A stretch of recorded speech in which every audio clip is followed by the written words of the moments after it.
Hello, we are back and we're going to talk about measurement for web design. Now that doesn't sound like a really fun topic, but it actually is very, very vital, and CSS will help you create measurement for responsive design, and that is what we want. We want our websites to be responsive for any device, from a humongous monitor or television or LCD screen all the way down to a phone screen. So let's talk about measurement, and then I'm going to show you an example. All right, so CSS can use a lot of different methods for expressing length: width, margin, padding, font size, border width, all of, actually not border width, but width, margin, padding, font size.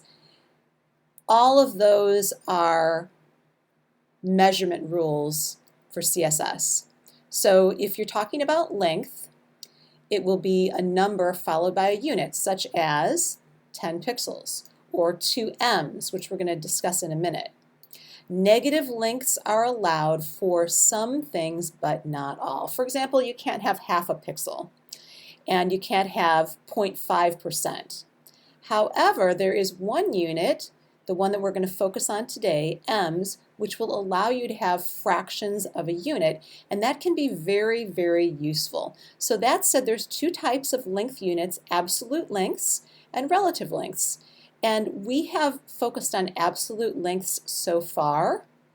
We've generally been measuring in pixels, although we have done some measurement in percentages. But relative measurements are what we actually want to be focusing on, because we want to move toward a model of responsive design. But first, let's talk about absolute units.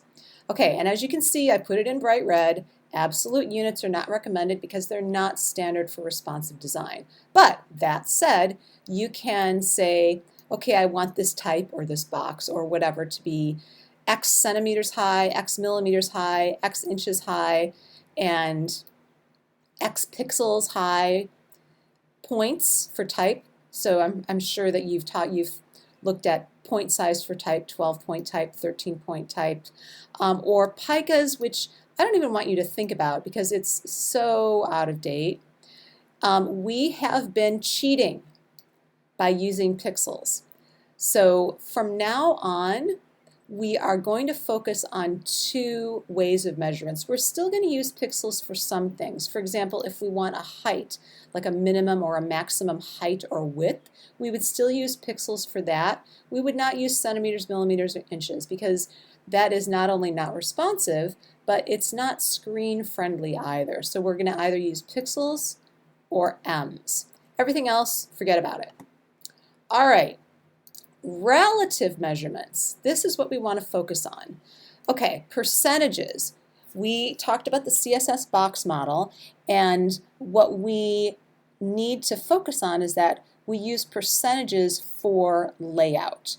So for example, if I want something to be 50% of the screen size, then I would give that element a width of 50%, and I would not say I would like to have a width of 50 centimeters. Now we will use pixels sometimes if we want, for example, all boxes to be the same height. And next up, ems. Ems are used for typography. And what is an em? An em is actually the default. You can set an em to be the default measurement for type in your CSS. So what a web designer normally does is set the body type size to be 1 em. Okay, well, what is 1 em? 1 em is approximately, on most people's browsers, it's approximately 12 points, or a normal reading size. So 2 ems. Now we set it, okay, I'm just going to show you this because it's a lot easier to show you than talk about it. All right, so I'm going to go to my CSS here. Okay, so in the body tag, we generally redefine the body element as having a font size of 1 em. So what follows is that everything is dependent upon this. So if I set the font size to be 1 em, again, it's going to be approximately 12 points. And I I decide that something is going to be 2 M's, it's going to be 2 times the size of the standard body size. So if I set the font size to be 1 M, 2 M's will be double that, half an M will be half that. And you can use any fraction of an M that you like or any double of an M that you like, and that is the best way to measure type in CSS, using M's. So we're going to use M's from now on.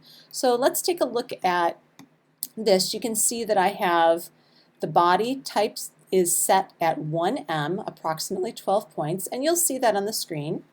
And I made my H1 1 M, my H2 half an M, or half of the standard body type size, and my H3 2 M's, which is pretty backwards, but it's good for illustration purposes, twice the body type size.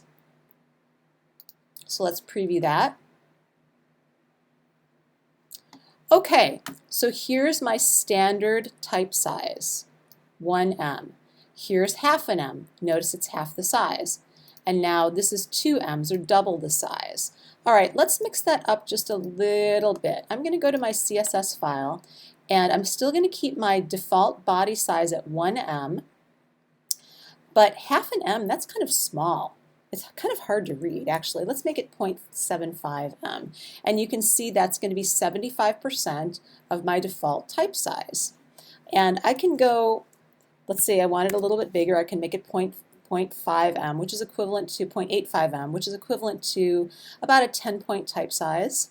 And then here I have the font size for H3 as 2 M's, so twice. But I could easily make it 1.5 M's. So 1.5 times the normal body size. So everything's dependent on setting the body size to 1 M, and everything else is a fraction or a multiple of that. So I hope that makes sense. That's M's. That's what we're going to do from now on. And let's see, we already tried it. And so that's really, hopefully you understand that. If not, please experiment and ask questions. It's really, really easy once you get the hang of it. Just set your body type style. Always give it a font size of 1 M, and then everything else falls into place around that. All right, I hope you enjoyed that. I hope you learned about M's. M's are awesome. And I want you to use M's from now on when you're specifying type, not points and not pixels. All right, thank you for watching this, and have a good rest of your day.